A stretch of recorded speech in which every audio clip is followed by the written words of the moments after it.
Salut à tous les amis, j'espère que vous allez bien. On se retrouve aujourd'hui pour une nouvelle vidéo. Bon, tout d'abord, je tenais à vous remercier pour le mercato qu'on a pu suivre ensemble. Ça s'est bien terminé, c'était très physique pour ceux qui me suivent sur les réseaux sociaux, notamment sur Twitter.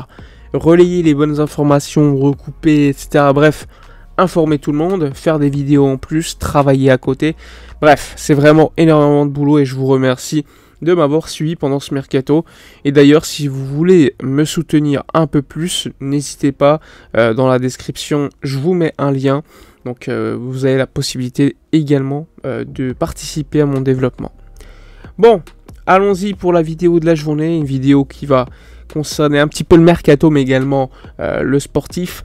Allons-y, donc tout d'abord, on a vu la présentation hier des Joao Félix ainsi que Joao Cancelo.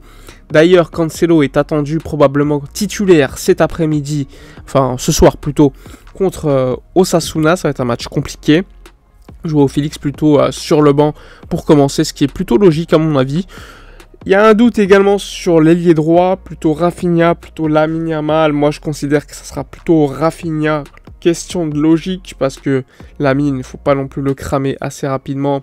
Il est encore très très jeune. Je pense que même pour Rafinha, dans la mentalité du joueur, etc., il ne faudrait pas non plus lui montrer que en fait on compte pas sur toi ou vraiment tu es derrière un jeune. Franchement, ça passerait pas, je pense, pour lui. Donc il faut également être très intelligent dans la gestion d'équipe.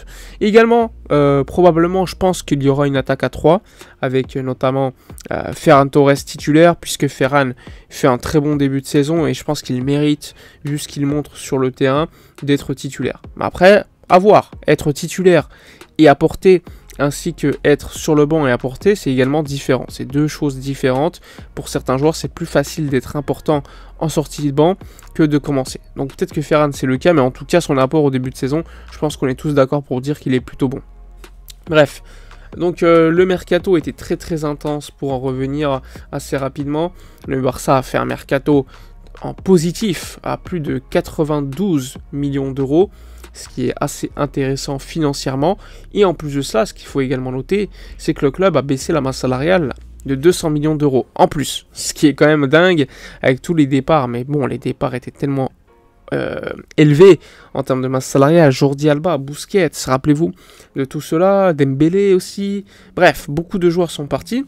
Et à l'inverse, quand tu vois que Joao Félix arrive avec un salaire divisé par 2 par rapport à ce qu'il a à l'Atlético, quand tu vois Joao Cancelo également baisse son salaire, bref, pas mal de joueurs ont des salaires beaucoup plus bas, logiquement l'équipe va peut-être moins, on va dire, être moins financièrement, être beaucoup plus stable et être aussi compétitive environ, tu vois, à peu près.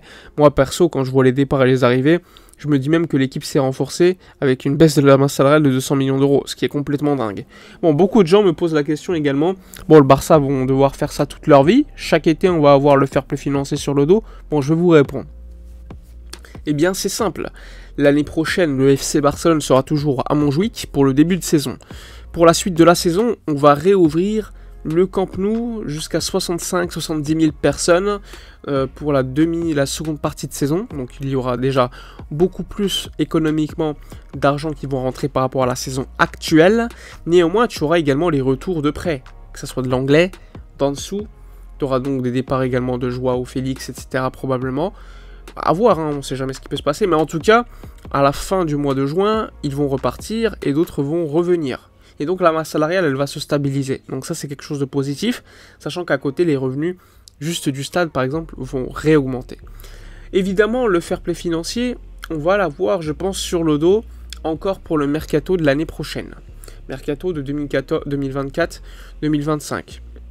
Puisque, encore une fois, il y aura des joueurs qui auront un gros salaire, qui ne sont pas forcément désirés par le club.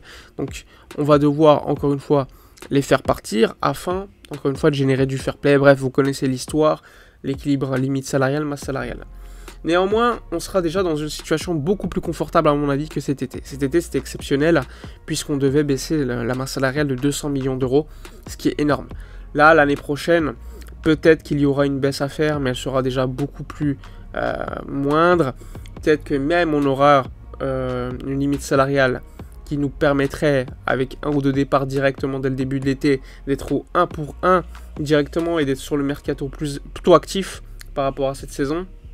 Donc franchement, oui, l'année prochaine, on sera encore limité par le fair play, mais ce sera déjà beaucoup mieux que cette année.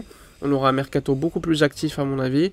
Et ensuite, définitivement, je pense qu'en 2025-2026, il n'y aura plus de limites comme on les a connues ces dernières années. Le club aura un fonds de roulement positif, donc aura un patrimoine déjà important au vert, ce qui n'était pas le cas il y a encore quelques saisons. Et on pourrait être plutôt tranquille pour recruter. Donc ça c'est important également de vous l'expliquer, même s'il faut le refaire plusieurs fois, le redire plusieurs fois, je le redirai. 2024-2025, plutôt mieux que cet été pour recruter, et ensuite définitivement l'été ensuite, d'après, on sera tranquille. Bon, voilà pour les informations.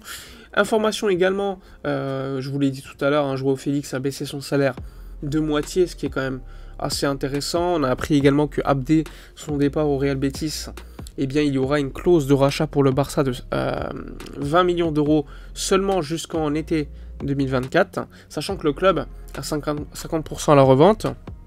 Eh bien, l'année prochaine, en gros, en juin prochain, si on veut, on peut racheter Abdé à 10 millions d'euros. Donc, limite, c'est un prêt, mais bon, à voir si le club le fera ou pas. Mais en tout cas, c'est une possibilité. 10 millions d'euros pour Abdé l'été prochain. Et si on ne le signe pas l'été prochain, eh bien définitivement, il sera parti. Et on l'aura que 50%. Enfin, que c'est beaucoup. On aura 50% du joueur à la revente. S'il est vendu 50 millions d'euros, par exemple, dans 4 ans, 3 ans, on prendra 25 millions d'euros. Donc ça, c'est assez classique et facile à comprendre. Bref, donc beaucoup d'informations du mercato. On a fait le tour. Je pense. Personnellement, sur le mercato, je suis plutôt satisfait. J'étais vachement dubitatif à un moment donné. On avait beaucoup de mal à faire partir les joueurs. Mais il faut dire que le club a fait le boulot. Même si c'est encore une fois la dernière minute. Maintenant, on est habitué. On a fait le boulot, un bon mercato. On s'est renforcé à tous les postes. Je pense que le poste de numéro 9 va manquer. Mais Victor Roque arrive en janvier. Peut-être le poste de vrai ailier, un ailier qui fait la différence sur le côté gauche pour écarter, ça pourrait manquer. Le club a recruté Joao Félix, mais c'est un profil, on va dire, différent de ce que j'attendais. Quand tu vois Lamine sur le côté droit qui est un dribbleur, avoir le pendant sur le côté gauche, je pense que ça aurait été une excellente chose. Après, on a recruté en défense, on a un numéro 6, même si je pense qu'en numéro 6, on devra quand même faire mieux. C'est un joueur, Roméo, qui apporte plutôt bien quand même sur les matchs de Liga. J'aurais un doute évidemment sur les matchs de Ligue des Champions. Mais sinon, on s'est renforcé à tous les postes. Défense, latéral droit. Il y a des jeunes qui montent. Lamine, Fermin également. On a pris Cancelo, on a pris Joao Félix. On a pris Gundogan pour l'expérience au milieu de terrain, perdu par le départ de Busquets. Il peut jouer partout aussi. Bref, le mercato est quand même plutôt positif. Dites-moi dans les commentaires votre note sur 20 sur le mercato. Moi, je dirais un bon 14-15 sur 20, ce qui est quand même déjà bien. Bref, je vous remercie pour tout. N'hésitez pas encore une fois à liker, commenter, partager. Je vous dis à la prochaine et d'ici là, comme d'habitude, portez-vous bien.